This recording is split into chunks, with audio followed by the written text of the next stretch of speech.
வணக்கம். என்ன செய்தி பார்க்க போறோம்னு கேட்டீங்கன்னா, பெண்களுக்கு 20,000 ரூபாய் ஃப்ரீ ஃப்ரீ ஃப்ரீ. தமிழக பெண்களை மகிழ்ச்சியில் ஆழ்த்திய எடப்பாடி பழனிசாமி. இன்னைக்கு எடப்பாடி பழனிசாமி மாவட்ட செயலாளர்கள் கூட்டத்தை நடத்தினாரு. அங்க என்ன முடிவெடுக்கப்பட்டது என்ற விவரமான நமக்கு தெரியல. ஆனாலும் 2ஆம் கட்ட தேர்தல் அறிக்கையை வெளியிட்டாரு. அது கண்டிப்பாக எல்லோரையும் போய் சேர்ந்திருக்கும். எல்லோருடைய ஆதரவும் எடப்பாடி பழனிசாமிக்கு வந்து சேரும் என்பதில் மாற்று கருத்தே கிடையாது. அவர் இதுவரைக்கும் அறிவித்திருக்கின்ற எல்லா அறிவிப்புகளும் பெண்களுக்காக இருக்கலாம், ஆண்களுக்காக இருக்கலாம், கைவிடப்பட்டவர்களாக இருக்கலாம், மாற்றுத்திறனாளிகளுக்காக இருக்கலாம், சிறுபான்மைகளாக இருக்கலாம், எல்லோருக்குமே நிரந்தர வருமானம் வருகின்ற மாதிரியான ஒரு அறிவிப்பை வெளியிட்டு இருக்கின்றாரே கண்டி, ஒரே நாளில் இவ்வளவு ரூபா வாங்கிட்டு போயிட்டே மீண்டும் என கேட்காத அப்படின்னு இல்லாம வாழ்நாள் முழுவதும் பலனளிக்கக்கூடிய இலவசங்களை மட்டும்தான் அறிவித்திருக்கின்றார். எடப்பாடி பழனிசாமியை பொறுத்த வரைக்கும் இப்பேற்பட்ட இலவசங்கள்லாம் அறிவிக்கிறீங்களே சாமி, உங்களால நடைமுறைப்படுத்த முடியுமா அப்படின்னு கேட்கின்ற பொழுது, கொரோனா காலத்துல வரி வருவாயே கிடைக்கலைங்க, ஆனாலும் கவர்மெண்ட்டை நடத்தணும் இருந்த பணத்தை வைத்து. அப்போதே அரசாங்கத்தை நாங்க சரியா வழி நடத்தினவங்க. இன்னைக்கு எவ்வளவு வருமானம் வருதுங்க? திமுக ஆட்சி வந்த பிறகு 1,10,000 கோடி அதிகமான வருமானம் வருதுங்க. ஆனாலும் நம்ம மாநிலம் கடங்கார மாநிலமாகவே இருக்குது. ஸோ கடனும் வாங்குறாங்க, வருவாயும் அதிகரித்து இருக்கிறது, கொரோனா முடக்கவும் இல்லை. ஆனா இவையெல்லாம் வச்சுக்கிட்டு பட்ஜெட் பற்றாக்குறையை தீர்க்காம கடன் வாங்கி நம்ம கடன்காரனை ஆக்கிட்டு குடும்ப பெண்களை வறுமையிலே வச்சிருக்காங்க. போதாக்குறைக்கு எல்லா வரியும் ஏற்றி போட்டாங்க, எல்லா வேலையும் உயர்ந்து போச்சு. இப்படி பெண்களுக்கு ஒரு பக்கம் 1000 ரூபாய் கொடுத்துட்டேன்னு சொல்லிட்டு இன்னொரு பக்கம் பெண்களை சுரண்டி பிழைக்குது இந்த கவர்மெண்ட். அப்படின்னா பெண்களை பொறுத்த வரைக்கும் மன அழுத்தத்தில் இருக்கிறாங்க, செலவுகள் அதிகரித்து போச்சு, குடும்பத்தை நடத்த முடியல. அதனால வறுமையில் வாடக்கூடிய ஒட்டுமொத்த பெண்களையும் பொருளாதார ரீதியாக உயர்த்த வேண்டும் என்றால் எடப்பாடி பழனிசாமி ஒரு முடிவெடுத்திருக்கின்றார். அவர் ஆட்சிக்கு வந்த உடனே பெண்களுக்கு 10,000 ரூபாய் முதல் கட்டமாக கொடுக்க போறாரு, 2ஆம் கட்டமாக 10,000 ரூபாய் கொடுக்க போறாரு. மொத்தத்தில் ஆட்சிக்கு வந்த உடனே 2 தவணையாக 20,000 ரூபாய் மொத்தமா உங்களுக்கு கிடைக்க போகுது. இந்த அறிவிப்பு 3ஆம் கட்ட தேர்தல் அறிக்கையில வெளிவரும் அப்படின்னு சொல்லி இருக்கிறாங்க. ஆனா இப்போ என்னென்ன அறிக்கை வெளியிட்டு இருக்காரு அப்படின்ற விஷயத்த கொஞ்சம் பார்க்கலாமா?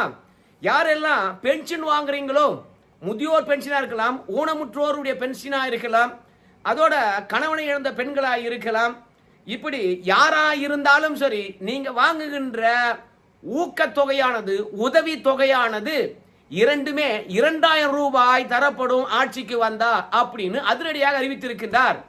பெண்களுக்கு மகிழ்ச்சியான செய்தி. இன்னைக்கு யாரும் விரவுல அடுப்பெரிப்பதே கிடையாது. எல்லா பெண்களும் சிலிண்டரை தான் நாடிட்டு போறாங்க. ஆனா திமுக ஆட்சிக்கு வந்தா சிலிண்டர் மீது 100 ரூபாய் மானியம் தருவோம்னாங்க. ஆனா இது வரைக்கும் அதை தரவே இல்லை. ஆனா எடப்பாடி பழனிசாமியை பொறுத்த வரைக்கும் நாங்க ஆட்சிக்கு வந்தா வருடத்துக்கு 3 சிலிண்டர் இலவசம் அப்படின்னு அறிவிச்சிட்டாருங்க.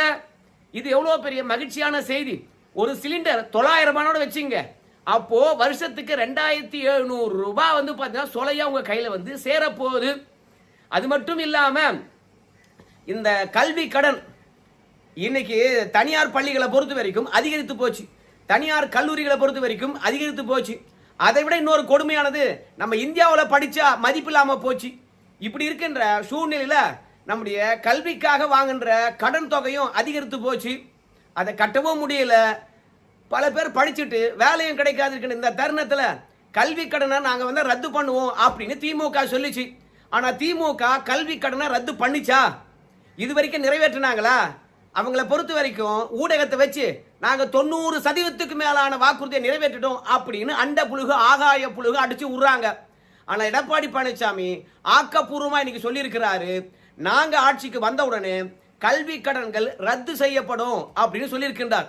எப்படி அப்படின்னும் போது, மாணவர்கள் வாங்கியிருக்கக்கூடிய கல்வி கடனை அரசே ஏற்றுக்கொள்ளும், அப்படி ஏற்றுக்கொண்ட பிறகு புதிய கடன்களும் நாங்க வழங்குவோம் அப்படின்னு சொல்லியிருக்கிறாங்க. அதனால ஆட்சிக்கு வந்த உடனே நீங்க கடனை கட்ட தேவையில்லை. இது எல்லா மாணவர்கள் கடன் வாங்கியிருக்காங்க அவங்களுக்கெல்லாம் மிகப்பெரிய மகிழ்ச்சி.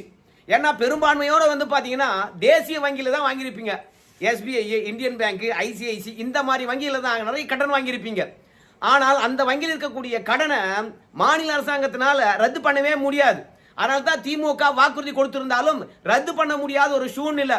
ஏன்னா மத்தியில அவங்களுக்கு ஆதரவான கவர்மெண்ட் வரல, இருக்கின்ற கவர்மெண்ட்டையும் அனுசரிச்சு போல, அடுத்தடுத்த தேர்தலில் வெற்றி பெற வேண்டும் என்பதற்காக ஆளுகின்ற அரசாங்கத்தை எதிரியா மாத்திட்டாங்க.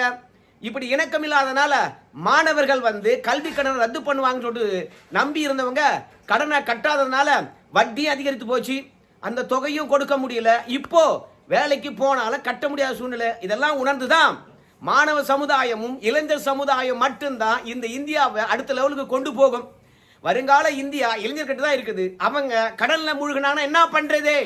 அதனால எடப்பாடி பழனிசாமி பொறுத்த வரைக்கும் அந்த கடனை ரத்து பண்றேன் அப்படின்னு அதிரடியாக அறிவித்திருக்கிறாரு. அதற்கு பிறகு நம்முடைய பாரம்பரியத்தை மீட்டெடுக்க வேண்டும்.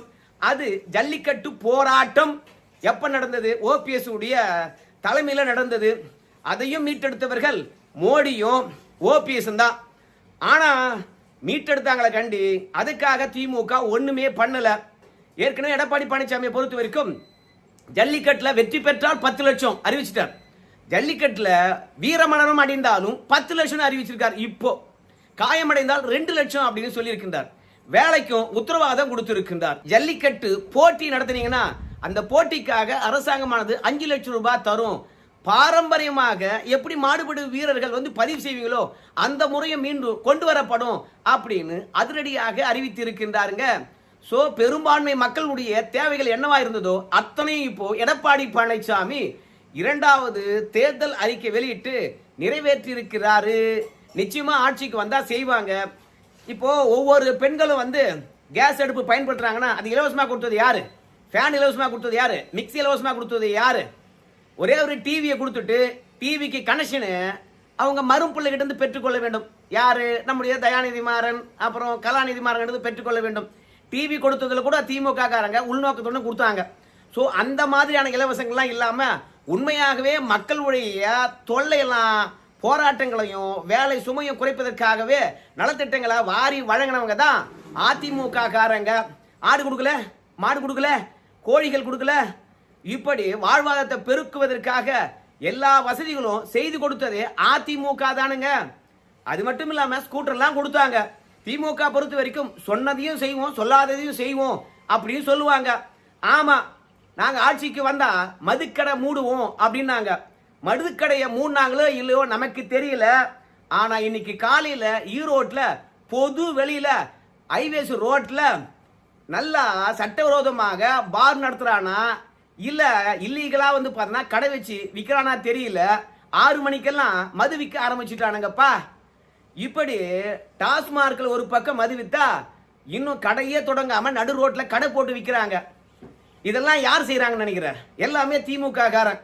ஏங்க வேலைக்கு போறவங்க இருந்து வெட்டியா சுத்துறவங்க வரைக்கும் குடிகாரன்னு ஆக்குறீங்களே, காலையில இவ்வளவு ஜோரா மது பாட்டில் விற்கிறீங்களே அப்படின்னு செய்தியாளர்கள் கேட்கும்போது, ஏண்டா நீங்க ஏற்கனவே உதவாங்களே தெரியாதா அப்படின்னு வந்து நியூஸ் தமிழ் 24x7 அந்த சேனல் போய் கருத்து கேட்குறாங்க. ஏண்டா ஏற்கனவே உதப்பட்டீங்க தெரியாது அப்படின்னு சொல்லிட்டு மிரட்டுறானுங்க. தாராளமாக சட்டவிரோதமாக மது விற்கக்கூடிய திமுக காரங்க இந்த மாதிரி எல்லாம் மது வித்து ஒட்டுமொத்த குடும்பத்தையும் நாசம் செய்யற இந்த ஆட்சியை மக்கள் கண்டிப்பா வெளியேற்றுவாங்க. ஆனா திமுக ஆட்சி போனா நம்மளுக்கு ஏதாவது கிடைக்குமா? இவ்வளோ தூரம் நலத்திட்டங்கள் தரதா சொல்றாங்க. இலவச பஸ் கிடைக்குமா? 2வது 1000 ரூபாய் கொடுப்பாங்களா என்ற சந்தேகம் இல்லையா? இந்த அக்கிரமிச்ச ஆட்சியை அகற்ற வேண்டும் என்றாலும் கூட இலவசங்கள் கிடைக்குமா என்று பயப்படுவாங்கல்ல. பயப்படாதீங்க, உங்களுக்கு 1000 ரூபாய் 2000 ரூபாயை தரேன் அப்படின்னு சொல்லிட்டாரு. பெண்களுக்கு மட்டும் இலவச பஸ் என்ன, ஆண்களுக்கும் இலவச பஸ் தரேன் அப்படின்னு சொல்லிட்டாரு. அதனால இந்த ஆட்சியை அகற்ற வேண்டிய கடமை பெண்கள் கிட்ட தான் இருக்குது. அதனால தான் 20000 ரூபாய் தரேன் நானு அப்படின்னு சொல்லியிருக்கிறார். தர முடியுமா அப்படின்னு சொல்லுகின்ற போது பீகார்ல இதே பாரதிய ஜனதாவும் மாநில அரசாங்கம் சேர்ந்துக்கிட்டு கொடுத்துருக்காங்க பெண்களுக்கு. அதே ஃபார்முலாவை ஆட்சிக்கு வந்த பிறகு தமிழ்நாட்டிலே நடைமுறைப்படுத்துவாங்க. அதனால தயங்காம அதிமுக ஆட்சி கொண்டு வரதுக்கு பெண்கள் பாடுபடணும் அப்படின்னு கேட்டுக்கிட்டு இந்த அண்ணாமலை அவர்கள் வந்து பாத்தீங்கன்னா ஒரு வீடியோ வெளியிட்டிருக்கார். அந்த வீடியோவில் என்ன இருக்குது அப்படின்னு பார்க்கும்பொழுது இப்பதானே சொன்னோம் நியூஸ் 24x7 அந்த சேனல்காரங்க போயிட்டு பழனி ஆண்டி தெரியுமா திமுக எம்எல்ஏ கல் குவாரி வச்சு நடத்தினாரு. அவர் அளவுக்கு அதிகமாக எடுத்திருக்கின்ற விஷயத்தை வீடியோ எடுத்து போட்டாங்கல்ல, அந்த வீடியோ எடுக்கின்ற பொழுதும் சரி, செய்தி சேகரிக்கின்ற பொழுதும் சரி, அந்த செய்தியாளர்களை தாக்கிட்டேன்னு சொன்னாங்க. யார் தாக்கினாங்கன்னு கேட்டீங்கன்னா, கல்குவாரியில வேலை பார்க்குறவங்க தாக்கிட்டேன்னாங்க. ஆனால் உண்மை என்ன தெரியுமா, அந்த ஓனரே வந்து அந்த செய்தியாளரை கொடூரமாக தாக்கியிருக்காங்க. அந்த வீடியோவை தான் அண்ணாமலை அவர்கள் வெளியிட்டு இருக்கின்றார். அது மட்டும் இல்ல, ஒட்டுமொத்த குற்றவாளிகளையும் திமுக அரசாங்கம் தான் காப்பாத்துது. இப்போ மது விற்கிறவன் தைரியமா நடு ரோட்ல மது வித்துங்கிறான்னா அவன் யாரா இருப்பான்? அவனை யார் காப்பாத்துறாங்க? இப்போ செய்தியாளரை பயனாண்டி எம்எல்ஏவே தாக்கிட்டு அவர் பேரு எஃப்ஐஆர்ல இல்லவே இல்லையா? அப்போ திமுக அரசாங்கம் இந்த மாதிரி குற்றவாளியை காப்பாத்திட்டு இருக்குது. நீதிமன்றம் 43 கோடி ரூபாய் அபராதம் போட்டிருக்குது இந்த பயணியாண்டியுடைய கல்குவாரி மீது. அதை கட்டினாரா? கிடையாது. அப்போ அந்த ஃபைனை கூட கட்டாத அளவு காப்பாத்திக்கிறது யாரு? திமுக. அப்போ ஒட்டுமொத்த குற்றவாளிகளை காப்பாத்துறது யாரு? இன்னொரு கொடூரத்தை சொல்லட்டுமா? ஊட்டியில வந்து மத்திய காவல் நிலையம் இருக்குது. அந்த காவல் நிலையத்தில் நசீர் அகமது என்ற ஒரு தலைமை காவலர் இருக்கார். அவரு கஞ்சா விற்கிறார்.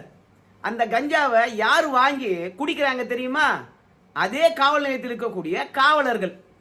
இப்படி காவலர்கள் கஞ்சா விற்பதும் காவலர்களே வாங்கி அதை சுவைப்பதும் இருந்தா தமிழ்நாட்டில் எப்படி கஞ்சா ஒழியும்? வியாசார்பாடியில் 11ஆம் வகுப்பு படிக்கின்ற மாணவன் பையில கஞ்சா எடுத்தாடுறான்னா அப்புறம் கஞ்சாவை எப்படி நாம் வந்து கட்டுப்படுத்துறது? அப்போ இந்த ஆட்சி இருக்கணுமா, இருக்க வேணாவா? காவல்துறையில் இருக்கிறவங்களே கஞ்சாவுக்கு அடிமை ஆகிட்ட பிறகு மற்றவங்களை காப்பாற்ற முடியுமா?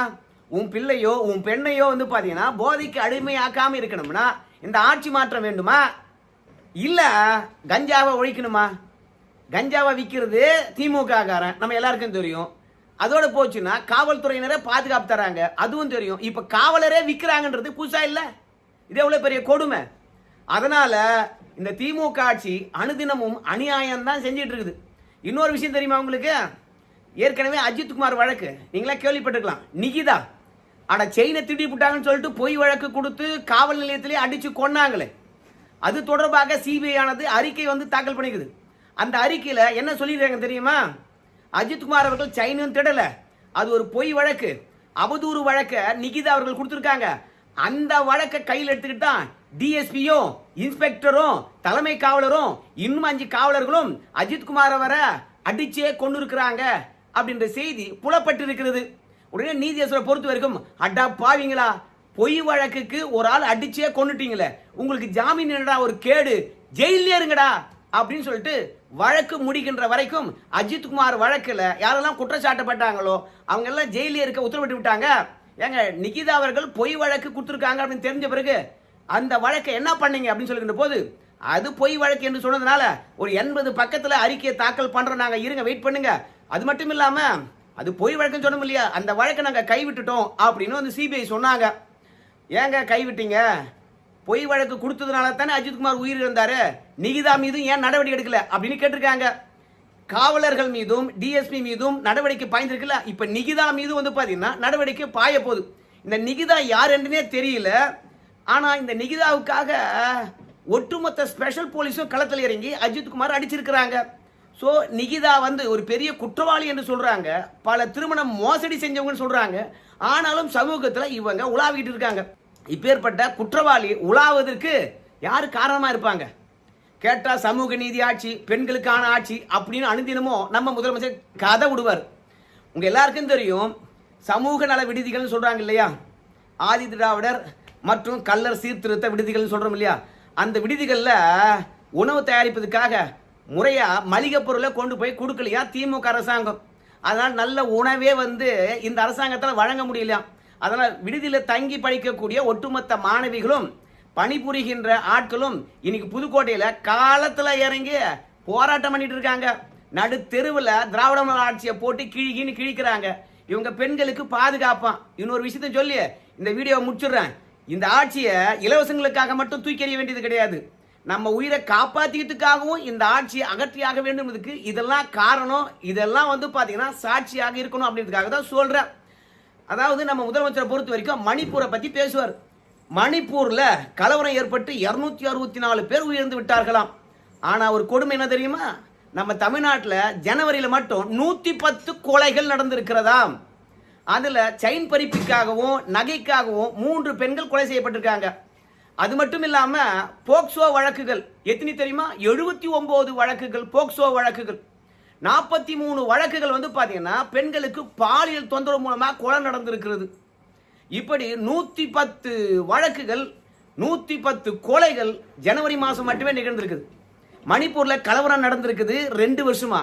அங்க கூட 264 பேர் தான் உயிரிழந்தாங்க. இது நம்ம முதலமைச்சர் சொன்ன கணக்கு. ஆனா உண்மையா எவ்வளவு பேர் உயிரிழந்தாங்க நமக்கு தெரியாது.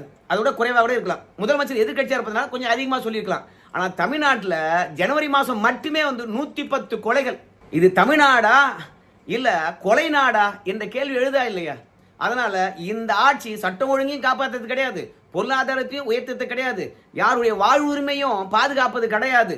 ஸோ ஒட்டுமொத்தமாக குடும்ப ஆட்சியை குதூகலமாக நடத்திக்கிட்டு இருக்கவங்களுக்கு எண்டு கார்டு போடணும்னா நாம பெண்களுக்கு ஏதாவது செய்யணும் என்பதற்காக தான் எல்லோருக்குமான வாழ்வாதார அடிப்படையாக கொண்ட இலவசங்களை அள்ளி வீசியிருக்கிறார் நம்ம எடப்பாடி பழனிசாமி. நம்பிக்கை வச்சு ஓட்டு போடுங்க அப்படின்றது எடப்பாடி பழனிசாமியுடைய கோரிக்கை இருக்குது. என்ன பண்ண போறீங்க? மீண்டும் திமுக ஆட்சியை கொண்டு வந்து தமிழ்நாட்டை கொலை நாடா மாற்ற போறீங்களா, இல்ல தப்பிப்பதற்காக திமுக தூக்கி எறிய போறீங்களா? உங்ககிட்ட தான் விட்டுறம்பா. நன்றி.